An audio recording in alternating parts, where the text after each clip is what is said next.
Now it came to pass, when Jesus had finished all these sayings, that he said to his disciples, You know that after 2 days is the Passover, and the Son of Man will be delivered up to be crucified.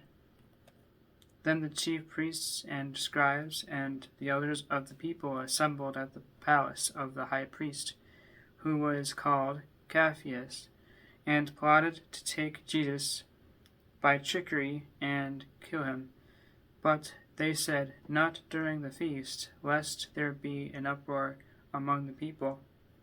And when Jesus was in Bethany at the house of Simon the leper, a woman came to him having an alabaster flask of very costly, fragrant oil, and she poured it on his head, and he sat at the table.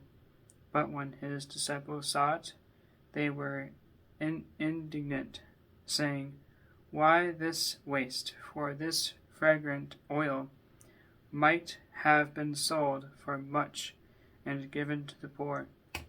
But when Jesus was aware of it, he said to them, Why do you trouble the woman? For she has done a good work for me. For you have the poor with you always, but me you do not have always. For in pouring this fragrant oil on my body, she did it for my burial. Surely I say to you, wherever this gospel is preached in the whole world, what this woman has done will also be told as a memorial to her. Then one of the 12, called Judas Iscariot, went to the chief priests and said, What are you willing to give me if I deliver him to you? And they counted out to him 30 pieces of silver. So from that time he sought opportunity to betray him. Now on the first day of the feast of the unleavened bread, the disciples came to Jesus, saying to him, Where do you want us to prepare for you to eat the Passover? And he said, Go into the city to a certain man, and say to him, The teacher says, My time is at hand. I will keep the Passover at your house with my disciples. So the disciples did as Jesus had directed them, and they prepared the Passover. When evening had come, he sat down with the 12. Now as they were eating, he said, Surely I say to you, one of you will betray me. And they were exceedingly sorrowful, and each one of them began to say to him, Lord, is it I?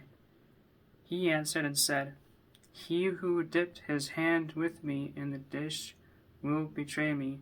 The Son of Man indeed goes, just as it is written of him.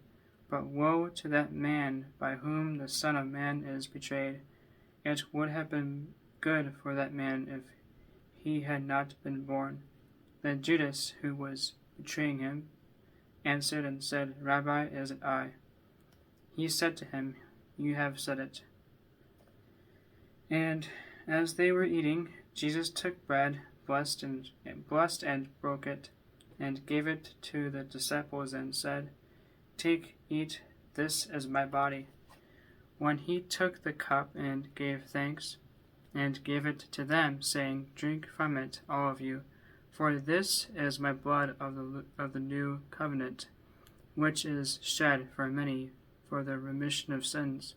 But I say to you, I will not drink of this fruit of the vine from now on until that day when I drink it new with you in my Father's kingdom. And when they had sung a hymn, they went out to the Mount of Olives. Then Jesus said to them, All of you will be made to stumble because of me this night, for it is written, I will strike the shepherd, and the sheep of the flock will be scattered.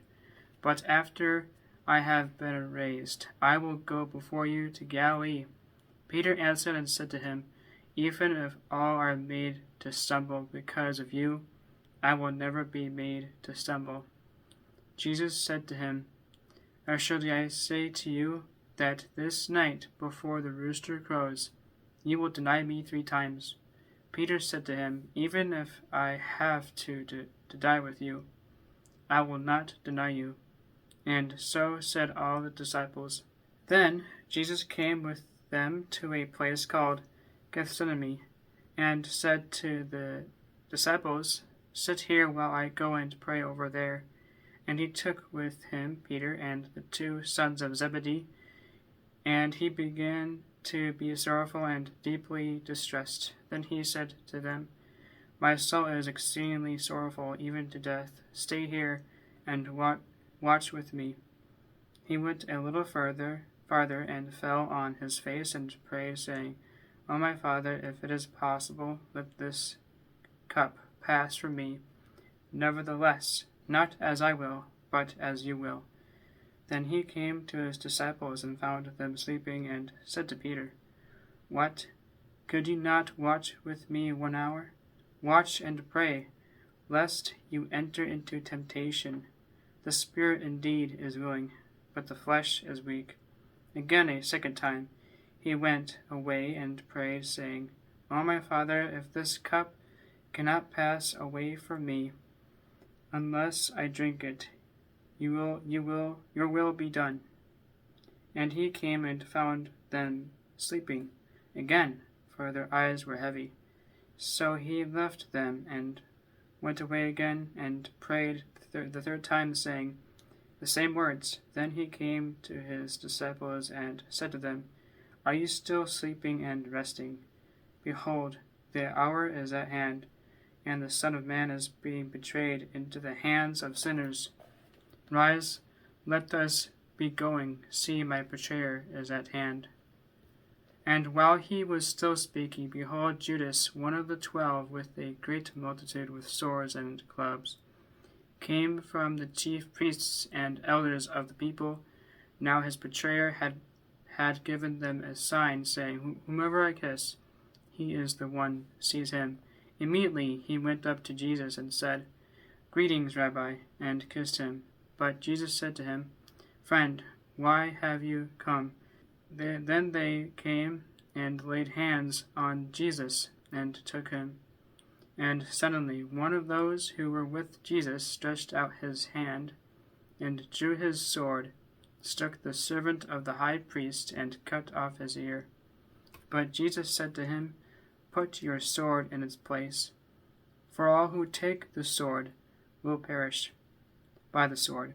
Or do you think that I cannot now pray to my Father, and he will provide me with more than 12 legions of angels? Or how then could the scriptures be fulfilled, that it must happen thus? In that hour Jesus said to the multitudes, Have you come out as against a robber with swords and clubs to take me? I sat daily with you teaching in the temple, and you did not seize me. But all this was done that the scriptures of the prophets might be fulfilled. Then all the disciples forsook him and fled. And those who had laid hold of Jesus led him away to Caiaphas, the high priest, where the scribes and the elders were assembled. But Peter followed him at a distance to the high priest's country yard, and he went in and sat with the servants to see the end.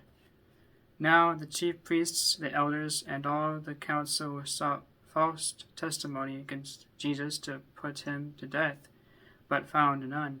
Even thought many false witnesses came forward, they found none.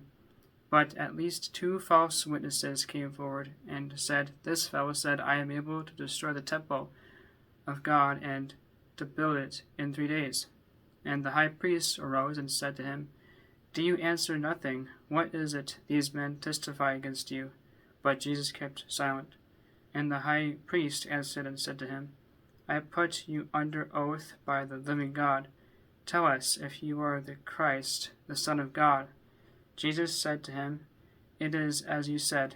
Nevertheless, I say to you, hereafter you will see the Son of Man sitting at the right hand of the power, and coming on the clouds of heaven."